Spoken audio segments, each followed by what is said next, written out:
Hello student, मैं आपकी teacher Swati. आज हम लेसन 1 अनदर चांस पढ़ेंगे।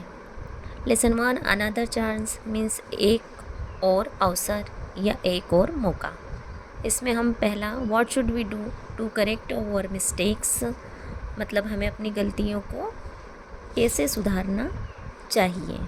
और सेकेंड है what should we do to change over failure into success, और हमारी असफलताओं को सफलताओं में कैसे बदलना चाहिए ये हम देखेंगे। अब इसमें अनदर चांस एक पोम है और इसके पोएट हैं हेलन स्टीनर राइस। तो इसका हम पहला स्टेंजा पढ़ेंगे।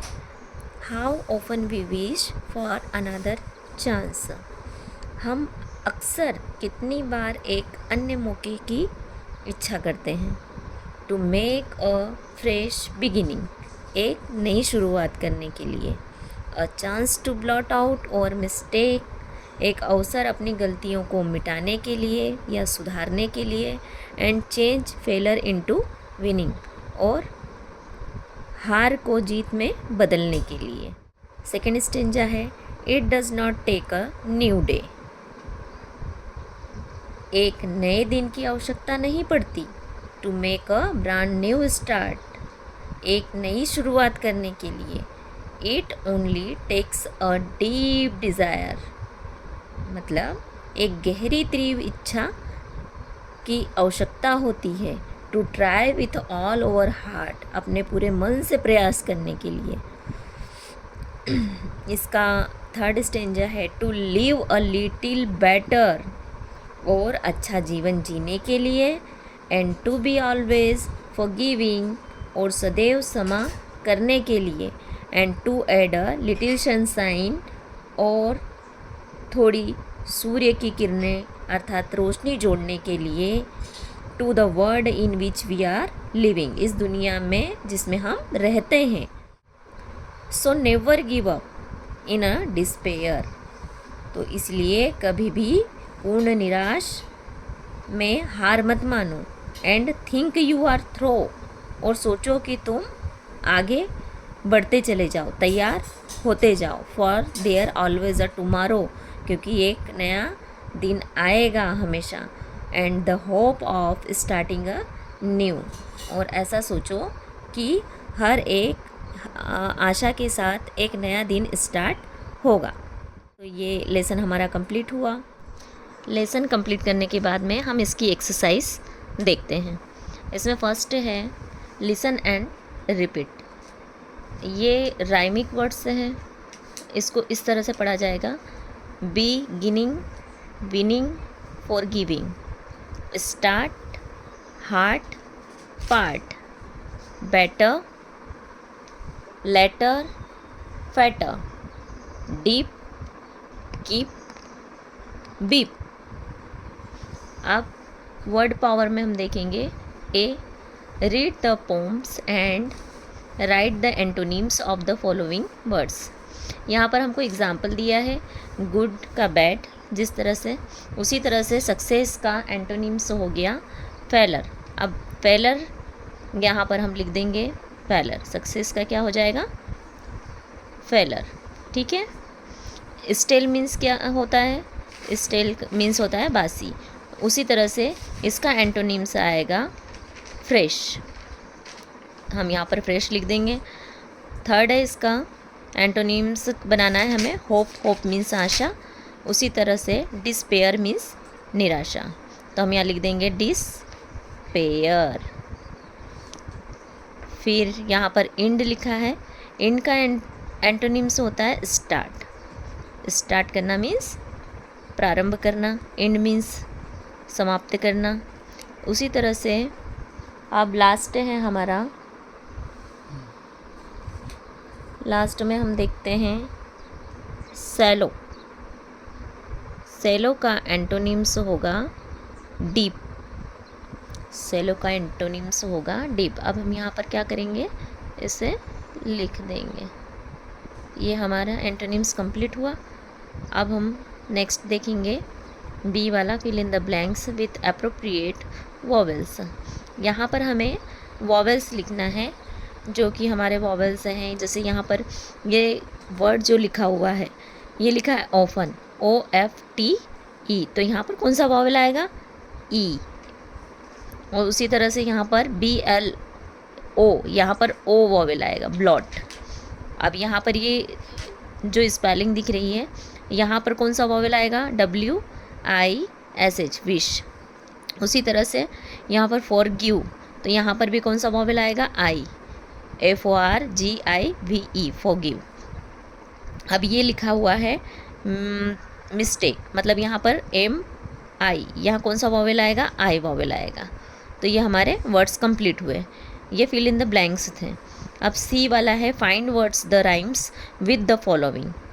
अब यहाँ पर लिखे हुए हैं, जैसे वर्ड्स लिखा है शाइन, शाइन का हम राइमिक वर्ड लिखेंगे। शाइन का क्या आ जाएगा? आप जैसे लिख सकते हो शाइन का वाइन, थ्रू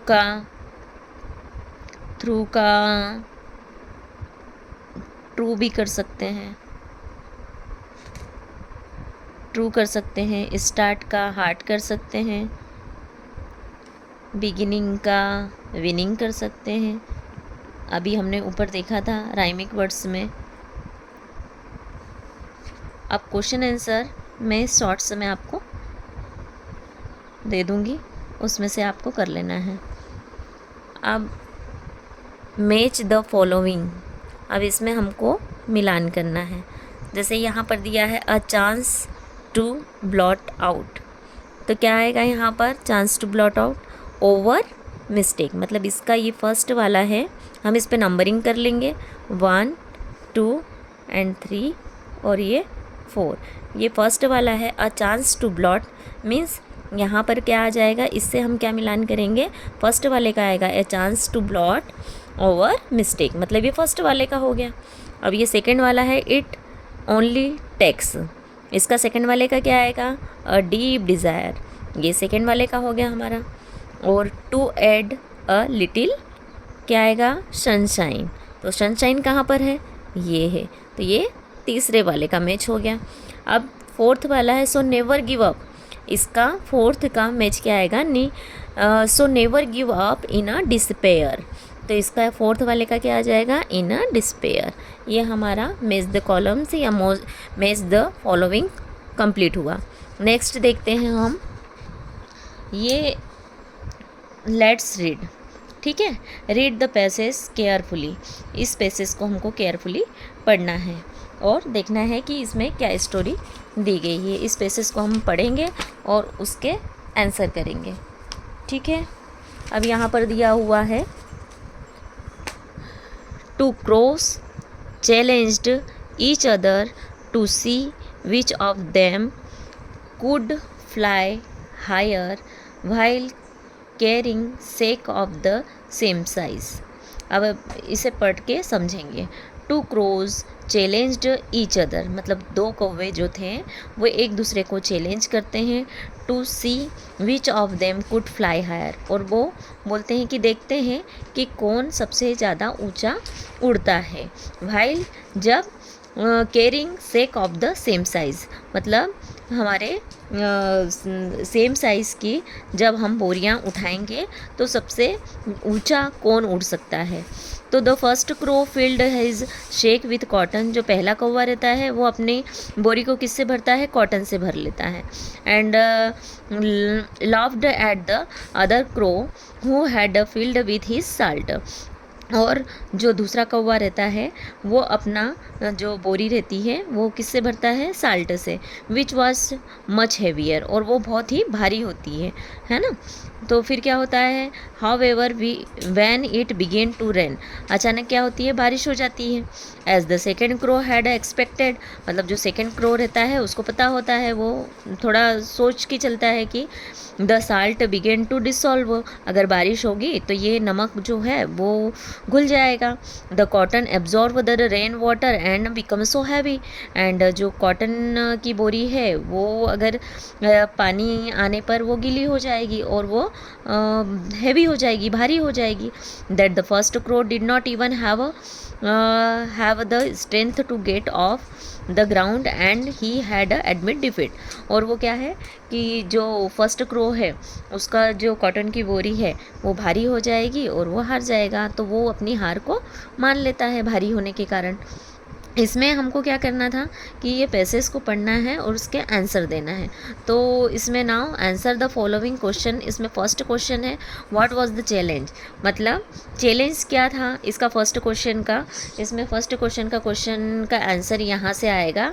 आप देखेंगे कि 2 crows challenged each other to see which of them could fly higher while carrying sack of the same size, है ना। अब इसमें सेकंड क्वेश्चन है what was there in the first crow sack. अब इसमें सेकंड क्वेश्चन का answer यहाँ से बनेगा the first crow filled his sack with cotton. And third question है what was there in the second crow sack. तो second जो crow रहता है वो क्या अपनी बोरी में भरता है, तो सेकंड क्वेश्चन अपना यहाँ से बनेगा। यहाँ पर हमको लिखना पड़ेगा second crow who had field his with salt, मतलब वो अपनी बोरी को सेकंड जो क्रो रहता है वो किससे भरता है, साल्ट से, है ना। अब फोर्थ क्वेश्चन है हु वाज एक्सपेक्टिंग रेन। तो हमें यहाँ पर पता है कि जो हमारा सेकंड क्रो है वो एक्सपेक्ट करता है कि बारिश हो जाएगी, है ना। तो यहाँ पर हमको क्या लिखना पड़ेगा, यहाँ पर हमको सेकंड क्रो करना पड़ेगा। हमारा जो फोर्थ क्वेश्चन है उसका यहाँ हु की जगह हमको सेकंड क्रो वॉज एक्सपेक्टिंग रहना जाएगा। अब यहाँ पर लिखा है हु वॉज डिफीटेड, तो फिफ्थ वाले क्वेश्चन में लिखा है हु वॉज डिफीटेड, तो हार किसने मानी थी, हार कौन मान गया था, फर्स्ट क्रो। तो हमको ये हु की जगह क्या लिख देना है आंसर में, आंसर में हम क्या लिख देंगे फर्स्ट क्रो, क्या लिख देंगे फर्स्ट क्रो वॉज डिफीटेड, क्या लिख देंगे फर्स्ट क्रो वॉज डिफीटेड। और यहाँ पर जो फोर्थ वाला था यहाँ पर हमको क्या करना है कि कौन एक्सपेक्ट कर रहा था कि बारिश होगी, तो जो सेकंड क्रो था वो एक्सपेक्ट कर रहा था। तो हम इसका भी आंसर लिख देते हैं अभी यहाँ पर। तो यहाँ लिखेंगे हम आंसर में कि सेकंड, ठीक है, सेकंड क्रो, ठीक है, एक्सपेक्टिंग रेन। ओके डन, ठीक है, ये हमारा कंप्लीट हो गया एक्सरसाइज। ये सारी एक्सरसाइज आपको समझ में आई होगी, ठीक है। और फर्स्ट सेकंड और थर्ड के आंसर आपको यहीं से लिखना है, आपको ये पेसेस को पढ़ना है। यहाँ पर मैंने थोड़ा थोड़ा मार्क कर दिया है कि ये फर्स्ट क्वेश्चन का हम यहाँ से लेके यहाँ तक करेंगे, है ना। ये फर्स्ट हो जाएगा। अब सेकंड क्वेश्चन था what was there in the first crow से, तो फर्स्ट क्रो का ये सेकंड क्वेश्चन यहाँ से बन जाएगा हमारा। And third question what was there in the second crow से, उसकी सेकंड क्रो की बोरी में क्या था, तो आपको यहाँ से इसका थर्ड का आंसर लिख लेना है। तो मैंने इसे थोड़ा सा मार्क कर दिया है, तो आपको दिख रहा होगा, आपको समझ में आया होगा। तो अब हम फिनिश करते हैं अपना एक्सरसाइज। Thank you.